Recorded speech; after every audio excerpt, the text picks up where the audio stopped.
LFFL Primetime, the fastest 5 minutes in all of the FFL universe, and it wasn't fast enough because the first recording went too slowly. So let's crank up the speed in this one, shall we? All right, here's your schedule for the day. We're going to talk quickly about the August Best Ball Draft, the LFFL 9. We're going to get you caught up on some rules and schedule things, projections for the season, and then we got a little inspiration to end this sucker off. So August Best Ball, we finished about half the draft in 8 days. We need to finish by Saturday night, realistically. I mean, Thursday night is fine, but in a best ball league, it's not that big of a deal. And it would be a fast draft. So what we're going to do is we're going to cut the timer down to about 3 hours. Use that cue. If you get stuck, I can't back these picks out, so please use that cue.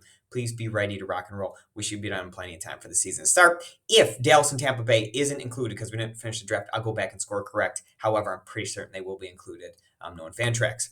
LFFL 9, our knockout tournament. Thank you to those people who have already sent me in rosters. If you haven't yet, please get it done. The link will be in the email I send along with this video. I had a fun suggestion from Greg. He wanted to go straight Hilton High School on us from the early 90s and have multiple entries per team. If this does not sound familiar to you, you didn't plan our basketball league. Phil, Todd, and I wanted to have fantasy basketball league in high school. Couldn't find a fourth person to do it, so we each had 2 teams. It was a lot of fun. So much fun, as a matter of fact. In 1993, we decided to have 6 teams each, so 18 total teams. So, in honor of Greg's request and that fond memory I have of high school basketball, we are going to go ahead and allow 2 teams per person. We will stick with 16 teams in the actual knockout tournament. So, if we get more than 16 entries, some of you fools will be eliminated after every season. I say you fools, because it won't be this fool. So get me those entries, get them in here. League already looks like a lot of fun, given what I've seen. A lot of diversity in thought, which is pretty cool. All right, rules refresh. Remember, last year we changed waivers. They run overnight Wednesday into Thursday, as opposed to Tuesday into Wednesday. The extra day was really useful for me. We will keep it the same. Schedule, they added the 18th week. Here's how we're using that. In 1, 2, and 3, we will play 1 additional regular season game. For 1 and 3, so before we move into playoffs. For 2, it'll just be 18 regular season weeks. LFFL 5, I want to introduce a play-in format for 3, 4, 5, and 6 in week 13 as kind of an additional way to play your way in, and I may even push it back to 12, kind of like I did in baseball. I don't know. I'm still thinking through what that looks like, but that's how I want to use that extra week. Really reward those top teams, because right now there's no real reward for being first or second, and I want to give a reward for them, which potentially could be a bye week. Now, looking at projections, we have Eric coming in the LFFL at 10-4. Matt and Bill, Greg, Andy, and myself as the playoff teams, all over 500. Phil coming at 7-7, Miles 6-8, Josh at 2-12, and Todd at 1-13.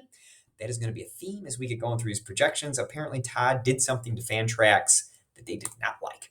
LFFL 2, Merrills and Miles are projected 1 and 2. Ironically, they were projected 1 and 2 last year. Just Miles projected first and Merrills projected second.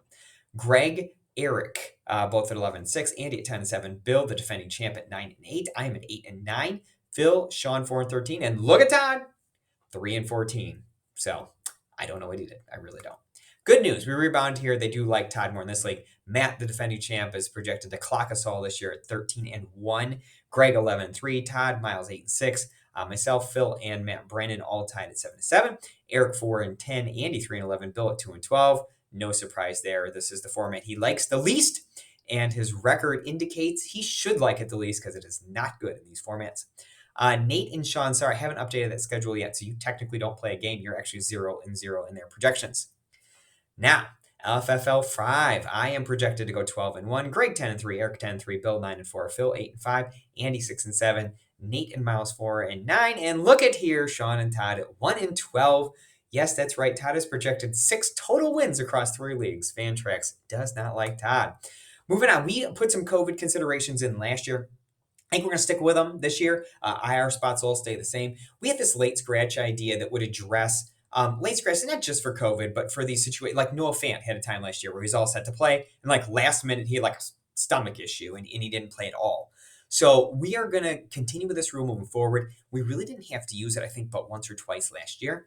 So your options are always, if you find out early enough, just replace your player. You can always text me and let me know, hey, I'm away from my computer, can't do this right now. If a game is already started and we find this late plug super late, what we'll do is we'll just drop the highest projected total in there. And this can be retroactive. Like I'll look at the projection for the week started. Okay. If the season does not go 8 weeks, no champion. Season goes between 8 and 16. We use that formula I set up last year, ranking your teams, and then we'll determine champion that way. Finally, special message from Greg. This is what he wishes for all of you every season. Have a great year, guys.